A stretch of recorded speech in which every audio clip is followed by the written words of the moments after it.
Hi there, my name is Jeff from the Idiot Mercedes guys. In the last video we talked about 300 SD that I own a couple of you have requested a drive video. This car's a 1985, still needs some work done to it, a little paint work and so forth. So what we're going to do today is I'm going to fire this car up, we're going to take it out for a drive while it's still somewhat cool. Unfortunately the air conditioner in this one doesn't work, so we're just going to let it run on down the road and we'll kind of cover how it performs, even, what, 30 some years later. Okay, give me a second here, we'll go ahead and get this thing fired up.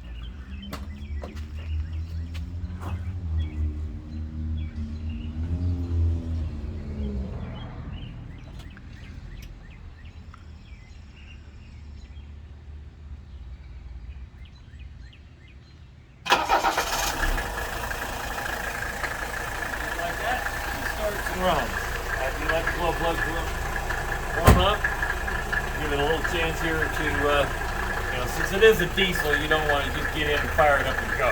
You want to let the oil pressure build up and everything. So, all right, we're gonna pause this until we get out here on the road, and we'll see how she runs.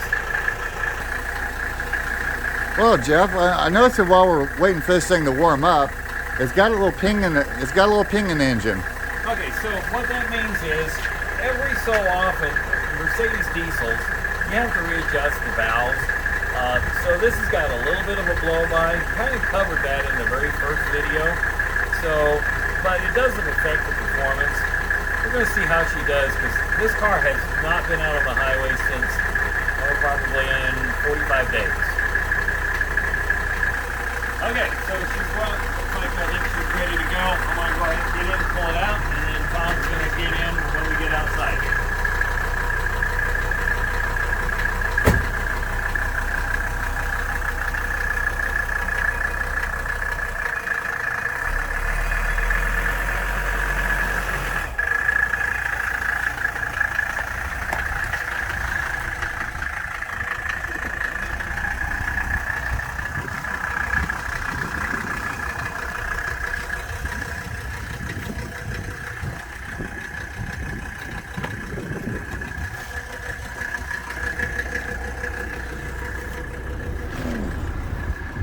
Little soft and not as much legroom as mine.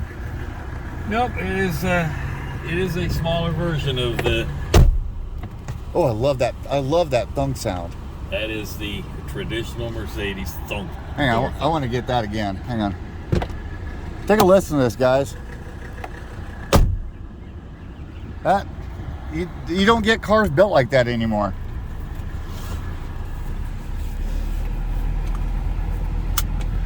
So, Jeff, explain some of the features in this S-Class. So, this is really an early S-Class Mercedes. It is a diesel. Doesn't have all of the bells and whistles that you find on a car today. But one of the things, pretty much standard Mercedes, if you look at the instrument cluster, it is still the typical Mercedes instrument cluster. Temperature gauge, oil pressure gauge, fuel gauge, clock, and tachometer. This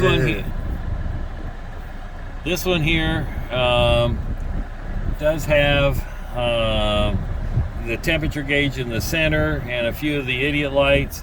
In this particular model, the glow plug light does not function, so I just wait until the door buzzer goes off to start the vehicle, knowing that the glow plugs have been done their job. Now, I'm listening, does this have memory seats back in 85? This one has 2 memory seats back in 85. Also does have the telescoping headrest for the driver passenger seat. It is electric. They are electric seats.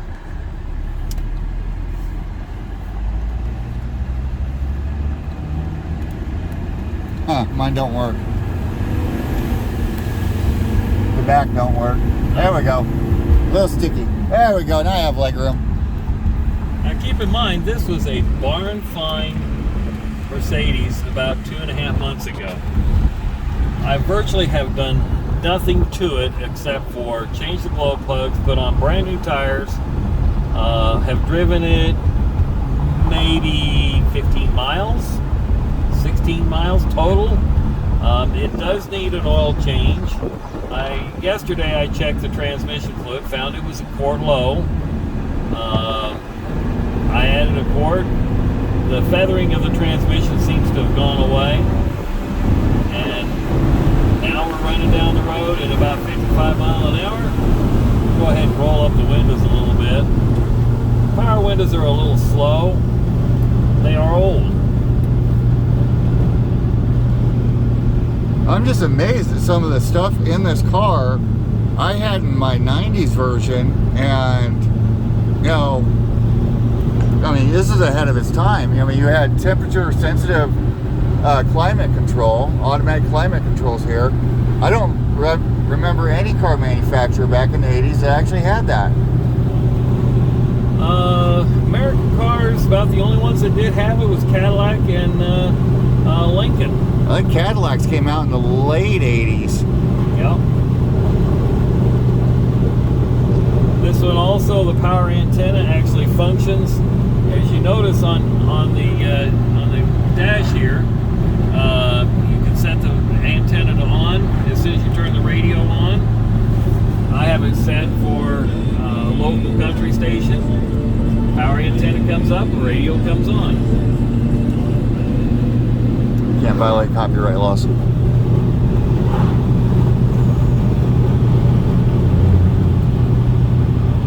I mean, the shifter down here, I mean, that's been, I've seen that exact same shifter in every single one of my Mercedes.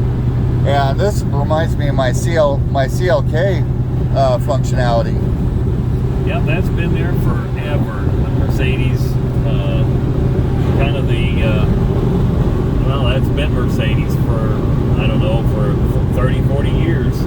Ever since they went with the center console. We're cruising along at about 70 miles an hour. RPM seem to be a little high. I don't know. It should be running at about 2,400 RPM, but we're running at about 2,700 RPM. I think that's, I'll have to check that out. Because traditionally, most Mercedes will run on the highway around 2,200 RPM at 60 miles an hour. We're running at about 2,800 RPM at 70 mile an hour. What's this feature right here on the side of my seat? No, so that is supposed to be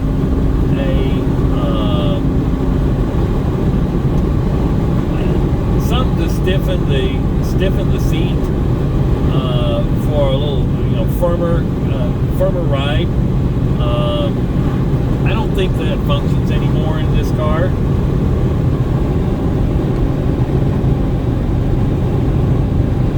Passenger seat still does. So is it stiffening up your passenger side? Yeah. But it's not doesn't function on the driver's side. Oh, and it's got power lumbar.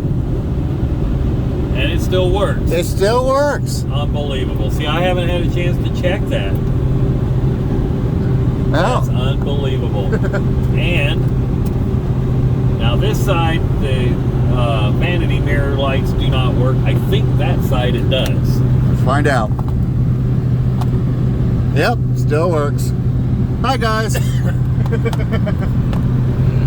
Now, does the sunroof still work on this? Sunroof still works.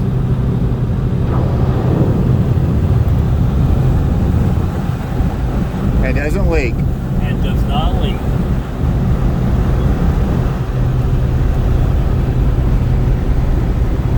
I mean, it just amazes me how well these cars hold up if they're properly taken care of. I'm like, yeah, you've got a little paint damage from oxidation, but that's from the bad clear coat they used back in the day.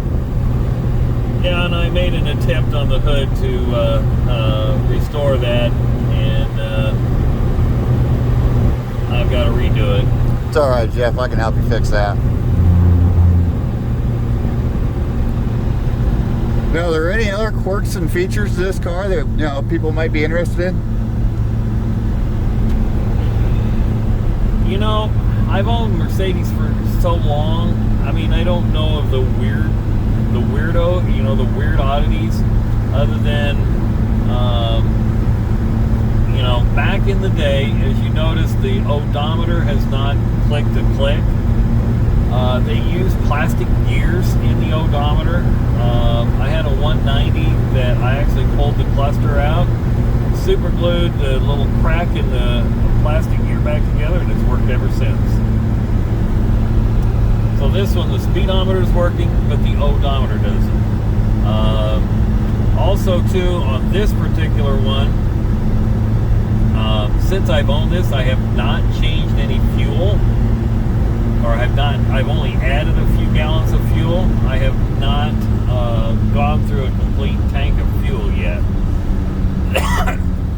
Now, here's one quirk I'm noticing, that some of, well, the buttons are a little bit interesting, but the radio itself, if you notice down here, this isn't a CD player, this isn't a cassette deck, this is a mini disc.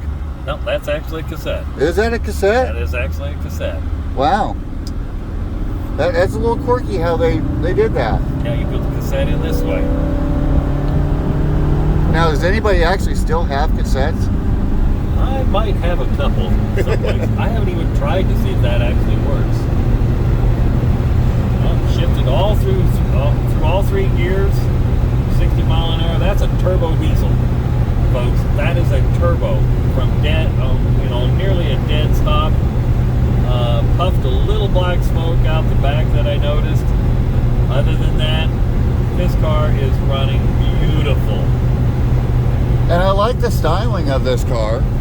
And, I mean, it's just a gorgeous car.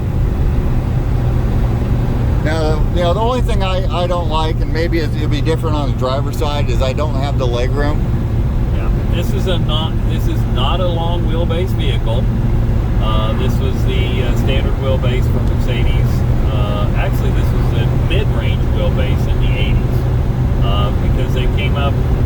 Mercedes had an SEL version in the gas engines, but did not have it for the diesel. The diesel in the long wheelbase came later, and that was a 6-cylinder diesel versus the 5-cylinder diesel that this one is. All right, but this car still has a lot of pep. And in the short run, I think it could keep up with the modern ones. Oh, absolutely.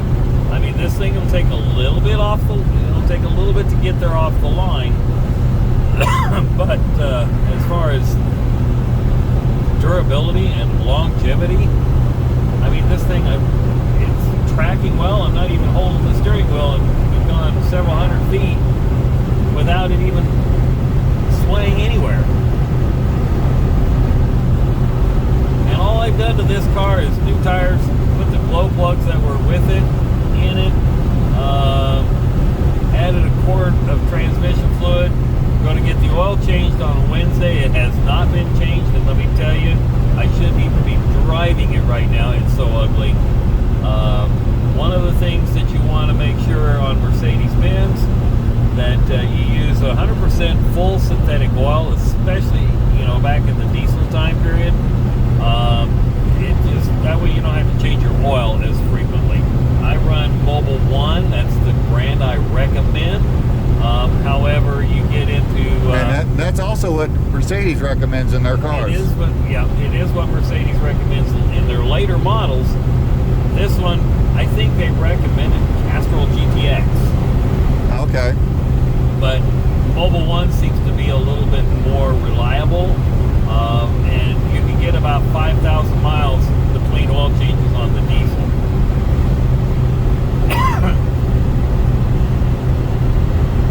Just cruising along at 67, 68 mile an hour. That's comfortable, isn't it? Yeah, it's very comfortable. Can't even tell we're going that fast. I mean, it rides just like my S-Class does, and I'm sure almost just like your S-Class does. Yep. You know, Tom, you've never ridden in my white one, have you? No, I haven't. I think we should do a run and drive on that one, too. I think we need to do a ride and drive on in. Now, also on this car, I mean, what would you compare it to in the modern area in the line of cars? Oh, you know, Taking the fact that take away the fact that it's a short wheelbase. so, man, that's a tough one. Because it's a diesel, you really don't. There's really nothing today comparable. I don't think there's a diesel in a 102-inch wheelbase vehicle. The E-Class had one for a few years. That's true. They have the what do they call it? The Blue Tech diesel. Yeah. Of course, that has your depth and all of those things that, quite frankly, why? I don't understand. So yeah, this wheelbase, I believe, probably would be more in the E-Class version. If you were in the Mercedes, Volkswagen does a Jetta diesel. Excuse me. Ah, Dieselgate. Pollen. And something else miraculously in this vehicle, I set the clock and it's not missed a beat. I mean, that's usually something that, in the instrument clusters, that the clock usually fail over time. This one, we've been going along on this asphalt state highway or U.S. highway, and it's just, I don't know, this thing's just beautiful. This is a great Sunday cruiser. Yes, I agree with you. I don't know. Well, it probably could be reliable for a daily driver, but with its age, I wouldn't do it. I'm not going to. This is not a daily driver for me. Well, none of your cars are daily drivers. That's true.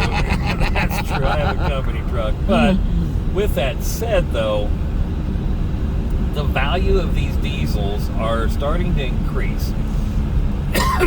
When I brought this car home on a trailer, I had a guy chase me down wanting to buy it on the spot, and I kind of was, I was really thinking about it, but I thought, no, I want to dig into the car a little bit and see what it's all about. And obviously, since then, I have not sold the car. I think it's a keeper. Oh, it definitely is a keeper.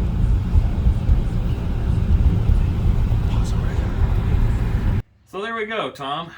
We made it back all in one piece in a 1985 Mercedes-Benz 300 SD turbo diesel. And it didn't leave us stranded. That was a very, very nice ride. I mean, I fully enjoyed it. And I noticed one thing when we were pulling into the garage. This bastard has analog brakes. Yes, it does. This actually does. In 1985, it was the introduction. I believe that was introduced in 84. Was analog brakes. So anyway, let's just wrap this up. I will go on to the next video because we're going to do a stare and compare from a early generation to a late generation S-Class. See you soon. Thanks for watching.